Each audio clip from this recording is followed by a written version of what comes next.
Hi there, Linda Artesani Accounting and the Proper Trust.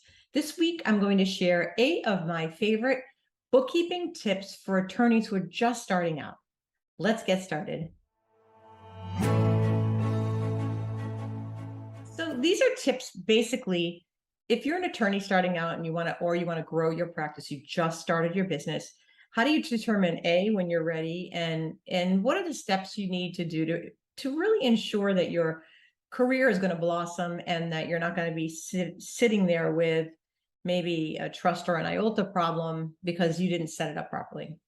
So I think the first thing you need to do, even if you're working at a firm and you're really considering going out on your own, I think the first thing you need to do is consider getting some goals. So take a piece of line paper. I know this sounds really old school. Yes, you can do it on a Google Doc, but I think writing is very cathartic. So if you could take a line pad and just write down, what are your goals? If you can sit back, maybe close your eyes and envision what your practice will look like, what does it look like in your mind's eye? So you want to make SMART goals. And if you've never heard the term SMART goals, that's specific, measurable, achievable, relevant, and time constrained. So you want to have goals maybe for the short term. What is your business going to look like in 3 months, 5 months, a year, 5 years? So you want to actually do that research on that. The next step you want to do is you want to look and research your market. Is there a need for the kind of law that you're attempting to practice locally? Is there a market for your services? Be sure to target your demographic. Look at how much you charge for your services. That's determined by what others are charging in your area. Unless you're completely specialized or there's not really anybody unique to your particular practice area, you really want to figure out what are you going to charge. If you're new to practicing law, you're fresh out of law school attorney, that might be one thing. You don't have the experience under your belt. And when you're making those comparisons, make sure you think about those things. Once you've gathered all your insights, then you can determine what your next steps will be. And obviously, one of the steps you're going to do is you're going to develop the practice. So you're not just going to go hang out your shingle, as the term goes, find an office and hang the shingle out and expect people to start to flood in the doors. That doesn't happen that way. So most law firms do build their practices out on referrals. Maybe you work with a law firm locally that's got a lot of work, but there's an overflow and they don't really have the people to be able to do the work. Right now, there's a shortage of workers, staff attorneys, and things of that ilk. So maybe you can reach out to some of the firms and say, look, I'm starting this business. If you have business you'd like to share with me, work that you don't want to take, we can take, and then see if you can get that started. Don't forget about social media. Social media is very, very important. And so is developing relationships, even right down to your family. You want to let your family know this is what you're doing. They'll tell their friends that can build from there. Social media is, and I'll get into that a little bit further here in the video, but social media is a great method to let everybody know what you're doing. And you have to do it often. So social media is not like I posted once that I've started my practice and everybody knows about it, because social media is kind of funny that way. For example, Facebook, I can post something in our Facebook group and I think it's like 11 people see it out of 350. That's not great odds, right? So you have to repetitively post, change the wording so you don't get, the Twitter slap on the wrist because it's the same post over and over. They don't like that. So you want to make sure that you're creative in that messaging. And you want to build strong relationships and network with other professionals. Perhaps join a BNI. Those business networking places there's some that are just specific. There's groups out there, not the BNI, but there's groups out there that are specific to law practice. You could do the ABA, they do breakfasts. Go there and maybe network with other attorneys, build those professional relationships. And the last thing I can say about developing the practice is develop a great website. So important. If you don't have a great website, that's most of the times, that's how your people will actually, your clients will find you. And I've seen some pretty bad law firm websites. So make sure that you've created a really good one.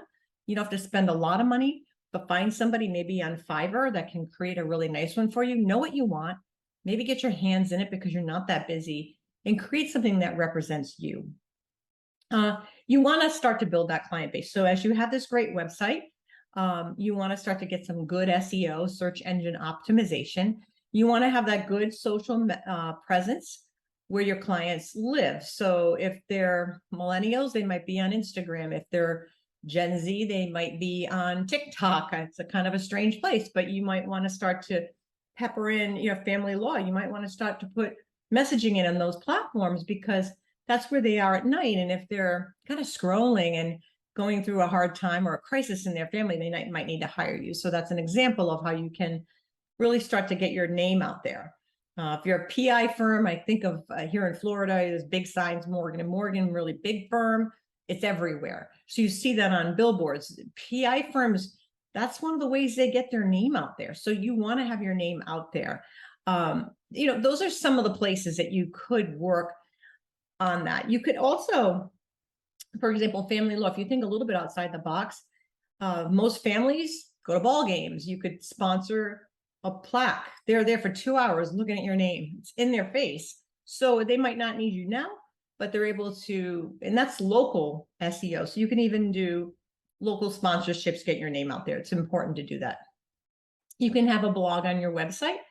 Blogs help keep Google happy. Feeding the beast of Google keeps your website fresh. The more you blog, the more your website is fresh. Now, it takes a lot of time to blog. I do it every week. Making the videos are important. Get yourself on Google.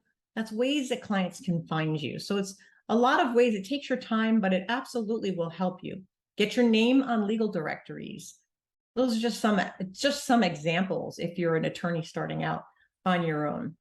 Establish yourself as an expert. If you create a Facebook group, maybe for family law, people in crisis, and you start to tell them little bits of advice, you have to be very careful what you say, obviously, because it's legal, but you can put disclaimers out there and you can just kind of lead them into your space.